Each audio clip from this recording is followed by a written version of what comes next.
शारदाय नमः। श्री विष्णवे नमः। ओम नमो भगवते वासुदेवाय। श्री कृष्ण शरणं मम। श्री कृष्ण शरणं मम। श्री राम जय जय राम। आइए हनुमंत विराजिए, कथा सुनो श्री राम की। श्री रामचंद्र भगवान की जय। श्री कृष्णचंद्र भगवान की जय। आदि कवि महर्षि वाल्मीकि रचित रामायणના સુંદર કાંડમાં પ્રકરણ 59 અશોક વાટિકામાં સીતાજીને શોધવા હનુમાન રાવણના મહાલના ખૂણે ખૂણા ફરી વળ્યા. શયનખંડ, પાનશાળા, સંગીતશાળા, નૃત્યશાળા, ચિત્રશાળા અને અંતઃપુરમાં પણ શિષ્ટાચારને નેવે મૂકીને જોયું. રાણીઓના આવાસોમાં પણ ફરી વળ્યા, છતાં સીતાજી ક્યાંય ન દેખાયા. તે મનોમન પોતાને પાલમ આપવા લાગ્યા. તેને પોતાની મૂર્ખતા દેખાણી કે અયોગ્ય સ્થળે વ્યર્થ શોધ કરી. પ્રતિવતા જતક નંદિની આવા સ્થળે હોય ખરા, તો ક્યાં હશે? તેના વિચારોમાં પડ્યા. શું સીતા રાવણના બળાત્કારને વશ ન થતા સમુદ્રમાં કૂદી પડ્યા હશે? લંકામાં રાવણના ત્રાસથી વ્યાકુળ થઈ પ્રાણ ત્યાગ કર્યો હશે? રાવણે તેમને ગુપ્ત કારાગારમાં પૂર્યા હશે? પિંજરમાં પુરાયેલા સારિકા જેવા સીતાજી ક્યાં ટળવળતા હશે? પોતાને વશ ન થવાને કારણે રાવણની ક્રોધાતુર અવસ્થામાં તેમનો વધ કર્યો હશે. આવા અનેક તર્ક વિતર્કમાં હનુમાનજી ગોથા ખાવા લાગ્યા. વળી પાછો વિચારે ચડ્યા, કોઈ અશુભ થયું હશે તો હું રામને કયા મોઢે કહીશ? સંપાતિએ આત્મદ્રષ્ટિથી કહ્યું હતું કે સીતા જીવિત છે અને લંકામાં જ છે, તો શું આ વાત ખોટી હશે? સીતાજીની શોધ કર્યા વિના હું કયા મોઢે પાછો જાઉં? શ્રી રામ સુગ્રીવ મને શું કહેશે? શું સાગરોલ્લંઘન લંકા પ્રવેશ્યા કઠિન પ્રયત્નો નિષ્ફળ જશે? તેના મનમાં આવા અનેક પ્રશ્નોની જડી વળશી. ના, હું એમ નહીં કરું. સીતાજીની શોધ કર્યા વિના કિષ્કિંધામાં પગ નહીં મૂકું. હું વારંવાર જીવનભર સીતાજીની શોધ કરીશ આમ વિચાર કરતો કરતો હનુમાન લક્ષ્યની દિશામાં ચાલ્યા જતા હતા. જતા એક ઊંચી પ્રાચીર ભીંત આવી. ભીંત સામાન્ય ભીંતો કરતા થોડી વધુ ઊંચી હતી. બહારથી જોયું તો આ તેને વાટિકા જેવું કંઈક જણાયું. ઊંચા અશોક વૃક્ષો હવામાં લહેરાતા હતા. સુવાસિત બાહુઈ લહેરીઓ વહી રહી હતી. હનુમાન કુતૂહલવશ કૂદ્યા અને વાટિકાના કોટ ઉપર ચડી બેસી ગયા. આ જોવા જેવી અદ્ભુત વાટિકા હતી. અશોક, શીશમ, બોરસલી, તાડ, તમાલ, નાળિયેરીના વૃક્ષો ચારેકોર હારબંધ ઉગેલા હતા. વિવિધ રંગી પક્ષીઓ પોતપોતાના મધુર સ્વરમાં કલશોડ કરી રહ્યા હતા. અશોક વાટિકાનું ક્ષેત્રફળ ઘણું વિશાળ હતું. મૃગ, સાબર, સસલા ક્યાંક દોડી જતા જણાતા હતા. રાત્રિનો છેલ્લો પ્રહર હતો. તે વીતી જાય તે પહેલા હનુમાનજી હળવેથી છલંગ મારીને ઘટાટો વૃક્ષ પર કૂદીને બેસી ગયા. તેના ધવાકાથી વૃક્ષ ઉપર બેઠેલા કેટલાક પંખીઓ ચહચહાટ કરતા ઉડી ગયા. વૃક્ષ પરથી કેટલાક પુષ્પો ખરી હનુમાનજી પર પડ્યા. તેથી હનુમાનજી પુષ્પ પર ડંકાઈ ગયા. મૃગ, સાબર જેવા પશુઓ છલાંગ મારી દૂર દોડી ગયા. ઘટાટો વૃક્ષ અને પત્ર પુષ્પોના આવરણથી હનુમાનજીને ભાગ્યે જ કોઈ જોઈ શકે એમ હતું.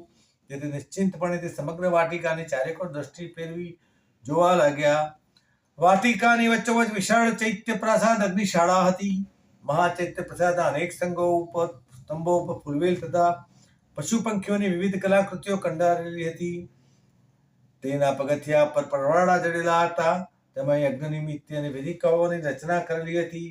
તેની આસપાસ વિશ્રાંતિ માટે મોટા વૃક્ષો નીચે રત્નજડિત મંચો બનાવેલા હતા. પશુ પંખી અને પ્રાણીઓને ખાવા પીવા માટે નાના જળાશયોનું નિર્માણ કરેલું હતું.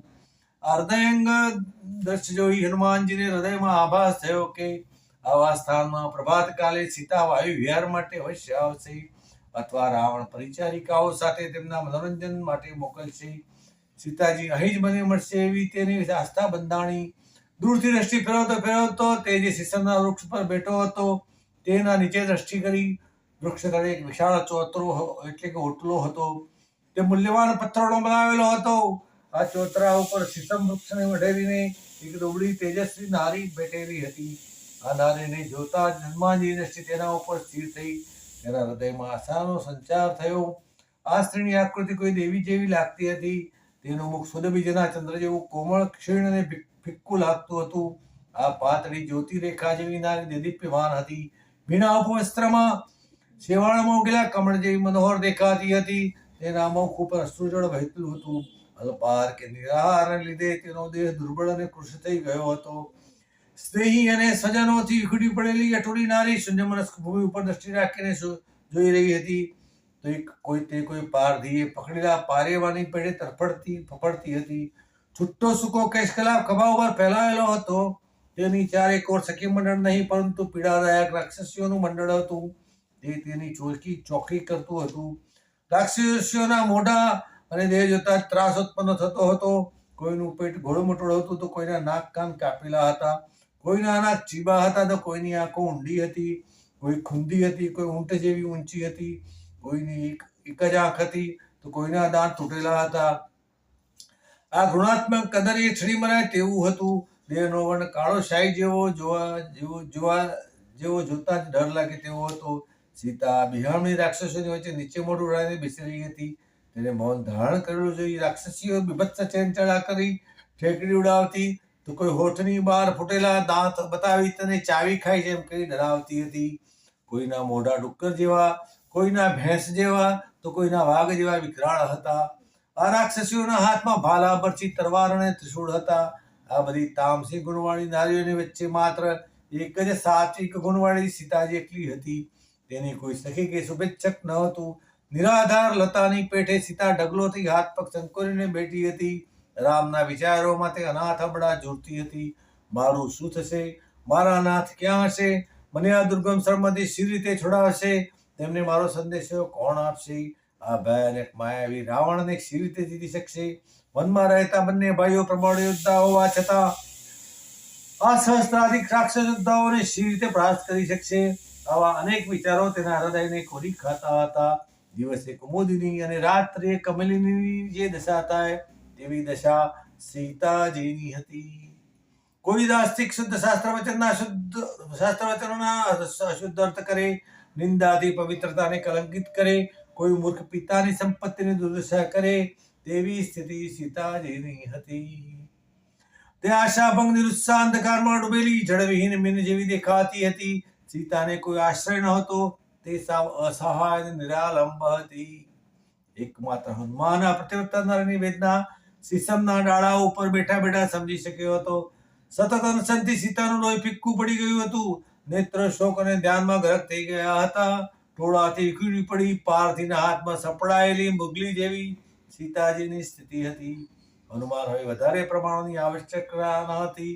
તેમણે પહેરેલા ઉત્તરીય જેવો જ વસ્ત્રનો ટુકડો તેણે જોયો હતો. સીતાના મુખમાંથી નિશ્વાસ સાથે નીકળેલા હે રામના શબ્દો તેમને સાંભળી લીધા હતા. હવે પોતાનો પરિચય આપતા પહેલા તેમનું ચિત્ત રામ પાસે પહોંચી ગયું. તેઓ રામનું સ્મરણ કરવા લાગ્યા. તેથી તેમનો ઉત્સાહ વધ્યો. તે કોઈ જોઈ ન જાય તેમ વૃક્ષની શાખાઓ છુપાઈને બેઠા હતા. અનેક નકટી નારીઓ વચ્ચે કોમળાંગી રુજુ હૃદયની સીતા રામના નામમાં મગ્ન રહી અનિશુદ્ધ જીવન વિતાવી રહ્યા હતા. એ શું નારી જીવન માટે ઓછો ચમત્કાર હતો? આવી નિર્મળ અને નિર્દોષ નારીની રક્ષા કરવા માટે જટાયુ પ્રાણ ત્યાગે, શૂર્પણખા અપંગ બને, ખરદૂષણે ત્રિશિરાનો વધ થાય, 14 સહસ્ત્ર રાક્ષસોનો સંહાર થાય, વિરાટ મૃત્યુ પામે, વાલીનો વધ થાય અને રામ લક્ષ્મણ જેવા જેની શોધમાં વનવન ભટકે એ વધારે ન ગણાય. હું સાગરનું ઉલ્લંઘન કરું, લંકામાં પ્રવેશ કરું એ પણ મારા માટે વધુ પડતું નથી. અરે આ સતી નારી માટે મારે એથી વિકટ કાર્ય કરવા પડે તો તે પણ ઘણા ઓછા છે. સમગ્ર દેવ કન્યાઓના શત્રુરૂપ અવતરેલી આ જનક કન્યામાં કયો સદગુણ નથી? તેને મેળવવા રામ જે કષ્ટ વેઠે છે તેના કરતા વધારે કષ્ટ વેઠે કે મૃત્યુ હરો ઉદ્ધત બને તો તે પણ સદા યોગ્ય જ છે. વધારે પડતું નથી. આવો વિચાર કરતા હનુમાનજી પાવન દ્રષ્ટિથી પાવક જ્વાળા જેવી પવિત્ર સીતાજીને જોઈ રહ્યા હતા. પ્રભાતની રક્તિમાં પૂર્વ દિશામાં પ્રસરવા લાગી. અંધકાર રહે પામ્યો અને સૂર્યની કોમળ કિરણાવળી ધરતીને પરસવા લાગી. થોડી વારમાં સર્વત્ર જ્વાળા પથરાઈ ગયા. સુભગ રાક્ષસોના બ્રાહ્મ મુહૂર્તથી ગવાતા વેદમંત્રો વધુને વધુ સ્પષ્ટ થવા લાગ્યા. અનુચરો રક્ષક વાટિકમાં વૃક્ષો નીચે લટકતા આવેલા ઘંટ વગાડવા લાગ્યા. મંગળવાદિત્ર ગગડવા લાગ્યા. સ્તોત્રોના પ્રભાત ગાન પ્રભાતિયા ગાઈ વાતાવરણ સુમંગલ બનાવી રહ્યા હતા. રાવણના આગમન માટેનું યોગ્ય વાતાવરણ સર્જાઈ ગયું. રાવણ સીતાના વિયોગમાં રાતની વ્યાકુળતાનું નિવારણ કરવા વહેલી પ્રભાતે અશોક વાટિકામાં આવતો. અહીં આવી સીતાજી આગળ પોતાની મનોવેદના વ્યક્ત કરી મનાવતો. રાવણે મંગળવાદિત્રોની સુરાવલી સાંભળી નિંદ્રાનો ત્યાગ કર્યો અને નિત્ય કાર્યથી પરવારી લોકોની અવર જવરનો પ્રારંભ થતા પહેલા નિત્ય નિયમ પ્રમાણે અશોક વાટિકા જવા નીકળ્યો. તેની પાછળ અનુચરો છત્ર અને ચામર ધરી આવતા હતા. અનેક સૌંદર્યમયી નવ તેની ચારે કોઈ ઝાંઝર ઝણકારી ચાલતી હતી. હનુમાને દૂરથી રાવણને આવતે જોયો. તે રાવણની ચાલવાની છટા, સામર્થ્યને ધારણ કરેલા મૂલ્યવાન અલંકારો જોઈ રહ્યો. સ્વસ્તિ વાચન કરી બ્રાહ્મણો, અનુચરો અને પરિચારિકાઓ દૂર ખસી ગયા. રાવણ માટે વાતાવરણ મંગળમય બની ગયું. એક પછી એક ધીમા પગલા પાડતા રાવણે અશોક વાટિકામાં પ્રવેશ કર્યો. જેમ જેમ રાવણ સમીપ આવતો ગયો તેમ તેમ સીતાજી વંટોળના વેગથી કેળ ધ્રુજે તેમ થર ધ્રુજવા લાગ્યા. મલિન વસ્ત્રોમાં પણ તેમનો ઉજ્જવળ દેહ અંધકારમાં જ્યોતિ પ્રકાશે તેમ પ્રકાશતો હતો. તેઓ વિષમ સ્થિતિમાં શૂન્યમનસ્ક થઈ ગયા હતા. અગ્નિ જળાઓથી ઘેરાયેલા બાળક જેવા, કાદવથી ખરડાયેલા કમળ જેવા, સુકાઈ ગયેલી સરિતા જેવા, હાથીએ ઉખાડી ફેંકી દીધેલી કમળનાળ જેવા, વાયુના વેગથી સરકીને ઢગલો થયેલી લતા જેવા, બંધનગ્રસ્ત ગાય જેવા હોવા છતાં રામના સ્મરણ માત્રથી જીવન ટકાવી રહ્યા હતા. રાવણને વધુને વધુ પાસે આવતો જે રક્ષા કરનારી રાક્ષસીઓ ચોતરા ઉપરથી ઉઠીને દૂર બીજા વૃક્ષ નીચે બેઠી. રાવણ ચારેકોર પોતાના લાલગુમ નેત્રો ફેરવી સીતા સન્મુખ આવીને ઉભો રહ્યો. તેને જોઈને સીતાએ પોતાના ઉગાડા સ્તન અને ઉદરને ઢીંચણ વાળીને ઉત્તરીયથી ઢાંકી દીધા અને સોડિયું વાળી સંકોચાઈને સીસમના થડને અઢેરીને બેઠા. સીતાજીનું મન તો રાવણને જોતા જ રામના ચરણોમાં પહોંચી ગયું હતું. તેઓ જળવત બનીને રાવણ સામું જોયા વિના ધરતી પર દ્રષ્ટિ ઠેરવી બેઠા હતા. રાવણ સીતા સામે જઈ વિવેકપૂર્ણ નમ્ર સ્વરે કહેવા લાગ્યો, હે સુંદરી, તું સદાય મારાથી દૂર શા કારણે રહે છે? મને જોતા તારા સુકોમળ સ્તન અને ઉદર શા માટે ઢાંકે છે? એ તો તારા દેહના અધિક મૂલ્યવાન અંગો છે. મારા ખોટા ભય ભ્રમને લીધે તું સંકોચાઈ જાય છે અને તારા અનુપમ દેહનું મને દર્શન પણ કરવા દેતી નથી. પ્રિય, હું બધું શું કહું? હું તને પ્રાણથી પણ ચાહું છું. તારા રૂપ, ગુણ અને સૌંદર્યનો જગતમાં જોટો નથી. તારે મારાથી કે કોઈ રાક્ષસથી કે માનવથી ભય રાખવાનું કારણ નથી. પરદારા હરણ પર સ્ત્રી ગમન તો અમારો રાક્ષસ ધર્મ છે. પછી સંકોચ રાખવાનું કારણ ક્યાં રહ્યું? તેમ છતાં હે મૈથિલી, મને ગમે તેટલો કામ વ્યાપશે છતાં હું સંયમ દાખવીશ અને તારી ઈચ્છા વિરુદ્ધ બળાત્કારે તને સ્પર્શ પણ નહીં કરું. હે માનવી, તું મારા ઉપર સ્વયં પ્રસન્ન થા. હું તને સુવર્ણમય લંકાની પટરાણી બનાવવા ઈચ્છું છું. મારો આટલો મોટો વૈભવ તારા ચરણે ધરવા તત્પર છું. છતાં તું રાત દીને આંસુ સારે છે, મલિન વસ્ત્રો ધારણ કરે છે, વેણી માંચતી નથી, ભૂમિ પર શયન કરે છે, અનશન કરી ભૂખ તરસ વેઠી દેહને દુર્બળ બનાવી રહી છે. એ તને શોભે છે? તારા માટે શું નથી? ખાન પાન, અલંકારો, મૂલ્યવાન વસ્ત્રો, શયનગારો, સ્થાનાગારો, દાસદાસીઓ અને મારું ભવ્ય રાજભવન તારી નિરંતર પ્રતીક્ષા કરી રહ્યું છે. તું ચાલ મારી થા અને મારા વૈભવનો સહજ સ્વીકાર કર. મારે ત્યાં તારી સર્વ પ્રકારની મનોકામના પૂર્ણ થશે. સુંદરી, તારું યૌવન વર્થના માટે વેઠવી નાખે છે. જેમ સરિતાનું વહી ગયેલું પાણી પાછું પડતું નથી, તેમ તારું વહી ગયેલું યૌવન પાછું આવવાનું નથી. હે ભુવન સુંદરી, તારા સૌંદર્યને ઉપમા આપવા વાણી પણ સમર્થ નથી. તારા દર્શનથી મારું ચિત્ત આકુળ વાકુળ થાય છે, પરંતુ હું વચને બંધાયેલો હોય તારી ઈચ્છા વિરુદ્ધ પ્રશુદ્ધતા નહીં કરું. તું સ્વેચ્છાએ મારા સ્વાગતનો સ્વીકાર કર. મારું અંતઃપુર તારી પ્રતીક્ષા કરી રહ્યું છે. સેવિકાઓ, પરિચારિકાઓ તને રત્ને જડેલા અનુપમ આભૂષણોથી શણગારવા ઉત્સુક છે. વાલી, હવે તું વધુ વિલંબ કરી મને તરસાવ નહીં. સીતા, તું મારી ભાર્યા થા. કંગાળા મને મન ભટકતા રામના વિચાર તું શા માટે તારા ચિત્તને વ્યગ્ર કરે છે? એ નિર્બળા કિંચન રામ તને ક્યાંથી સુખ આપી શકશે? અહીં આવવાનું કે લંકામાં પ્રવેશ કરવાનું શું તેનામાં સાહસ છે ખરું? એ દિનહીન મલિન માનવીનો મોહ તું તજી દે, જેનો સર્વસત્તા અને સુખની અધિષ્ઠાત્રી લક્ષ્મી દેવીએ ત્યાગ કર્યો. તેને પામીને તું શું કરીશ? સીતા, હવે મારું મન મારા હાથમાં નથી. સતત તારા વણી ખેંચાયા કરે છે. જેમ ગરુડ સર્પને પકડે તેમ તે મારા હૃદયને પકડી રાખ્યું છે. હું એમાંથી મુક્ત થઈ શકું તેમ નથી. મારા અંતઃપુરમાં અનેક મોહક યૌવન ભરી નારીઓ છે. પરંતુ જ્યારથી મેં તને જોઈ ત્યારથી મને અન્ય તરુણીઓ ઉપર દ્રષ્ટિ કરવાનું પણ ગમતું નથી. તું લંકાની મહારાણી બન, આખું અંતઃપુર તારી સેવા કરવા આતુર છે. હે માનિની, તું રામ રામ કરે છે, પણ તે મારો બરોબરીઓ ક્યાંથી હોઈ શકે? તું મારી શક્તિ, ગૌરવ અને વૈભવ અને સામર્થ્ય જો હું સર્વ રીતે ના કરતા શ્રેષ્ઠ છું. હે સુંદર નારી, તું મારા પર દયા કર. ચાલ આપણે ઉદ્યાનો, લતાકુંજો, સરિતાના રમણીય તીરે સાથે સાથે ફરી ને લહેર કરીએ, જીવનનું અપૂર્વ સુખ માણીએ. તું કહીશ તો આખી પૃથ્વી હું તારા પિતા જનકને આપી દઈશ. તું જાણતી નથી કે મારા જેવો બળવાન જગતમાં બીજો કોઈ જન્મ્યો નથી, જેની રાજ્ય લક્ષ્મી નાશ પામી છે, જે વલ્કલ ધારણ કરી જટા બાંધી દરિદ્રતામાં પીડાય છે અને તને પામવા મને રડતો ફરે છે. તેની શું આશા? કદાચ તે રોઈ રોઈને મરણ પણ પામ્યો હોય. રાવણ નાવા અશુભ અમંગળ વચનો સીતાજી સહન કરી શક્યા નહીં. તે રાવણ સામે ઘાસનું અંતરપટ કરી રાવણ સામે પુંટ કરીને બોલ્યા, રાક્ષસ રાજ રાવણ, મારામાંથી તારું મન પાછું વાળ. તારા અંતઃપુરમાં રહેલી તારી ધર્મપત્નીઓની સંતોષ માન. તું પરાક્રમી હોય તો મને પ્રાર્થના કરવી તને શોભતું નથી. હું સાધારણ નારી નથી, પ્રતિબદ્ધતા અને સનિષ્ઠ નારી છું. હે નિશાચર, તું જેમ તારી સ્ત્રીઓની રક્ષા કરે છે તેમ બીજાની સ્ત્રીની પણ તારી રક્ષા કરવી જોઈએ. પોતાની સ્ત્રીમાં સંતુષ્ટ રહેનાર વિફલ માનવી ધિક્કારને પાત્ર છે. તારી લંકામાં કોઈ સત્પુરુષ સાધુજન છે કે નહીં? જો હોય તો તને કેમ શિખામણ દેતો નથી? અથવા તું કેમ સંતોની શિખામણ માનતો નથી? તારામાં વિપરીત બુદ્ધિનો ઉદ્ભવ થયો છે. તારી બુદ્ધિ લોકાચાર વિરુદ્ધ છે, અમંગલ છે. જે અનીતિનું આચરણ કરે છે તેનું રાજ્ય લક્ષ્મી નાશ પામે છે. આવી રત્નોથી છલકાતી સુવર્ણ સમાન લંકા પ્રાપ્ત થવા છતાં તારી દુર્બુદ્ધિ કેમ જતી નથી? તારા એકલાના અપરાધના છાંટાથી તારું સમગ્ર કુળ અને રાજ્ય ખરડાશે. મનુષ્યને કોઈ અન્યનું હણતું નથી, પોતાના પાપ કર્મો જ હણે છે. પાપી જ્યારે હણાય છે ત્યારે તેનાથી પીડા પામેલા મનુષ્ય પ્રસન્ન થાય છે. તું જ્યારે દુઃખમાં પડીશ ત્યારે લોકો સુખમાં પડશે. રાવણ, સૂર્યની પ્રભા અલગ પાડી શકાતી નથી, ચંદ્રની ચંદ્રિકા છૂટી પાડી શકાતી નથી, તેમ મને તું રામથી છૂટી પાડી શકીશ નહીં. તું તારું ભલું ઈચ્છતો હોય તો તું મને રામ સાથે મેળવી તેમના આશીર્વાદ લઈને સુખી થા. મારી લાલસા તારા અંતઃકરણમાંથી સદાની માટે ત્યજી દે. હે લંકાના નાથ રાવણ, તું લોકનાથ રામને પૂરો ઓળખતો નથી.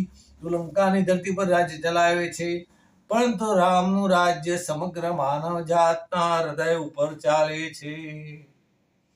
ધરતી કરતા હૃદયનું મૂલ્ય અધિક છે. હજુ વેળા વીતી ગઈ નથી. સત્વરે તું રામને શરણે જા. કાલાવાલા કરી તારી ભૂલ માટે તેમની ક્ષમા માંગ. તેમની સાથે મિત્રતા કર. જો એમ નહીં કરે તો સમજજે કે મૃત્યુ તારા પાપના પૂર્ણોદયની ભાટ જોઈને ઊભું છે. તે તને ભરખી જતા વાર નહીં લગાડે. કદાચ તું વૃદ્ધથી કાળના પાસથી બચી શકે, પરંતુ કોપાયમાન રામથી તું બચવાનો નથી. રામ લક્ષ્મણે કરેલું સરસંધાન રાક્ષસ કુળનો પ્રાણ લીધા વિના નહીં રહે. રામ અવશ્ય મને છોડાવશે, અને જો તું તેમની સામે થઈશ તો ક્ષણાર્ધ પણ ઉભો રહી શકીશ નહીં. સીતાના આવા કટોતિક્ત વાક્યો સાંભળી લંકેશ્વર રાવણ મન ઉપર વધારે સંયમ રાખી બોલ્યો, સીતા, માનવીઓની જેમ જેમ પુરુષો મનાવતા જાય છે તેમ તેમ તે વધુ માન માગી મનાવનારને વશ કરે છે. સ્ત્રીઓને જેમ જેમ વહાલ ભર્યા વચન કે રીઝવવામાં આવે છે તેમ તેમ તે કડવા વેણ કહી પુરુષનું અપમાન કરે છે. સીતા, તને જોયા પછી મારામાં જે કામ ઉત્પન્ન થયો છે તે કામ મારા ક્રોધને પ્રજ્વલિત રાખે છે. જેમ છતાં હું તારો વધ કરતો નથી. આજે તારા દારૂણ વચનો સાંભળતા લાગે છે કે તારો વધ કરવો એ જ ઉચિત છે. હવે તું બરાબર કાનથી અને ધ્યાનથી સાંભળી લે. આજથી હું તને 12 માસનો સમય આપું છું. 12 માસ પૂરા થયા સુધી તારું રક્ષણ કરીશ. આ તારા માટે છેલ્લી સમય મર્યાદા છે. તે સમયમાં તું મારા અંતઃપુરના શયનખંડમાં આવી જજે. જો આમ કરવામાં તું એક ક્ષણ પણ ચૂકી તો મારા રસોઈયા તને ચીરી માંસના કકડા કરી ચૂલા ઉપર રાંધી મારા સવારનો ભાર બનાવશે, ઉપાહાર બનાવશે, તેને હું આનંદથી ખાઈશ. ઇતિ શ્રી મહર્ષિ વાલ્મીકી રચિત રામાયણના સુંદરકાંડનું પ્રકરણ 59 સમાપ્ત. બોલો શ્રી રામચંદ્ર ભગવાન કી જય. શ્રી કૃષ્ણ કનૈયા લાલ કી જય. અચ્યુતમ કેશવમ રામ નારાયણમ કૃષ્ણ દામોદરમ વાસુદેવ શ્રી હરિ શ્રીધરમ માધવમ ગોપિકા વલ્લભમ જાનકી વિનાયકમ શ્રી રામચંદ્રમ ભજે. સર્વે ભવन्तु સુખિનઃ સર્વે સन्तु નિરામય સર્વે ભદ્રાણિ પશ્યन्तુ મા કશ્ચિદ દુઃખ ભાગવે. ઓમ શાંતિ શાંતિ શાંતિ.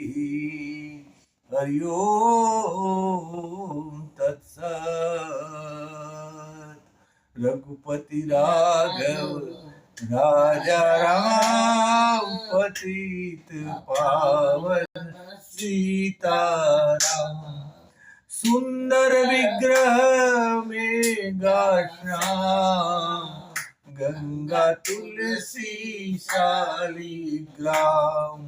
રઘુપતિ રાઘવ રાજા રામ પતિત પાવન સીતારામ. સીતારામ સીતારામ ભજ પ્યારે તું